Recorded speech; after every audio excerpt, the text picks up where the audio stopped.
Let's read.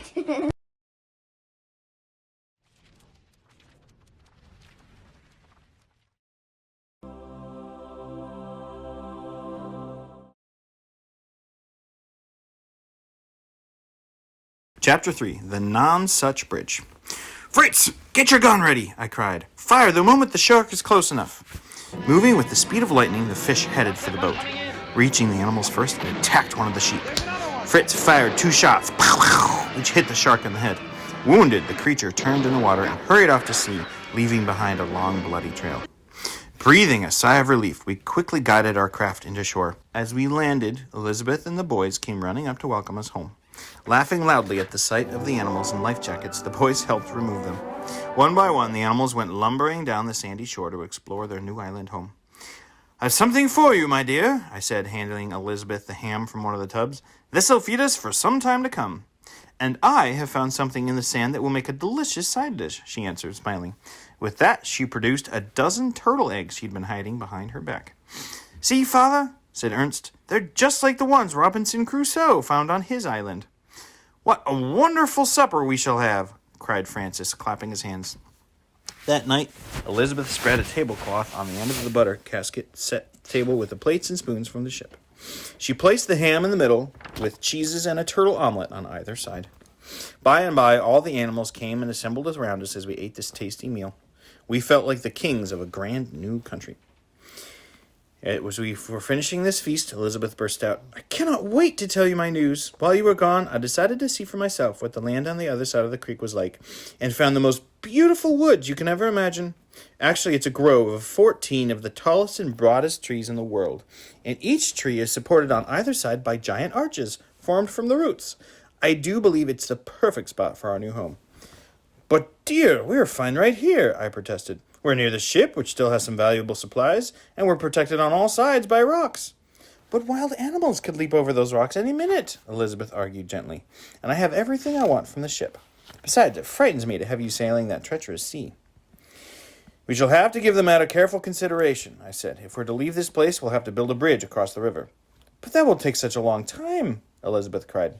Despite Elizabeth's concern, the construction of the bridge, the Nonsuch Bridge, as we called it, took place in only a day. Luckily, we found all the timber and planks we needed on a nearby island and carried them back to our island on the boat.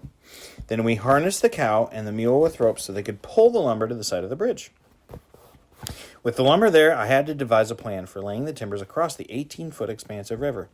After much thought, I decided first to attach one end of the plank to a trunk by a tree by a long cord. I then fastened a second long cord to the other side of the plank. To the free end of the cord, I tied a rock, which I then tossed across to the opposite bank. I immediately crossed the river and fastened a pulley onto a tree there. Untying the rock, I then pulled the loose end of the cord through the pulley, and with this cord in my hand, I recrossed the river. Next, I attached the cord to the mule and the cow, who slowly but surely began to move. Braying and mooing all the while, they gradually pulled the plank across the river. To my great joy, I saw it touch the other side and become permanently fixed there. "We did it! We did it! We built a bridge!" yelled Fritz as he and Jack bounded quickly over it. We laid a second and a third plank, and soon we had a broad and handsome bridge over which to safely travel. Once the bridge was completed, we loaded all our provisions on the cow and the mule. With each of us carrying a gun and a sack of goods, we were ready to move. Francis climbed on the mule, and the little donkey rode on Turk's back, making 1,000 funny faces as he bounced along. All the other animals trailed behind us. After our caravan crossed over Nonsuch Bridge, we passed through the high grass. The dogs lingered behind in the grass, growling loudly.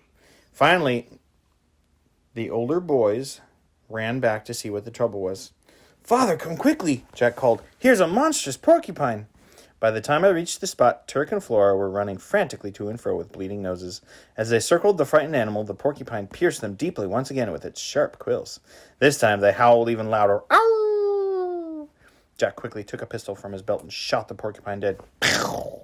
The boys crowded around the extraordinary animal, hoping to drag it along with them. But unfortunately, its quills were too deadly, and they were forced to abandon it. Not long afterward, we entered the place of the tall trees which had so intrigued Elizabeth. "What trees! What height! What trunks!" I exclaimed. "I have never seen anything like them. This is indeed the place we shall make our home. Why, there's not an animal alive that could reach a house in those trees." Suddenly, Francis came running up. His mouth was crammed full of something as a cold. Mother, father, look at the wonderful fruit I found. For goodness sakes, you shouldn't eat anything unless you know what it is. You would be poisoned and die. With that, Elizabeth opened his mouth and removed the remains of a fig. A fig, I cried. Where did you get it? In the grass, Papa, under those big trees. There's many more. I thought they must be good to eat because all the animals are eating them. Watch this. And Francis handed it one to the monkey, who turned it round and round, smelled it, and popped it right in his mouth. Bravo, Mr. Monkey, called Fritz and Jack. Now, boys, I said, we must take a ladder that will reach the tall branches of our beautiful fig trees. Papa, said Ernst, I saw some bamboo canes in a marsh near the shore. They'll make a fine ladder. Let's get some. Ernst, Fritz, and I set off for the shore. We cut the bamboo in 5-foot-long pieces and tied them in a bundle. Just as we were leaving to head for home, we heard a noise in the thicket. The boys and I jumped back, but Flora, who had accompanied us, pricked her ears and dashed into the bush. Before we knew what was happening, Flora was locked in deadly combat with a wild, screeching jungle animal.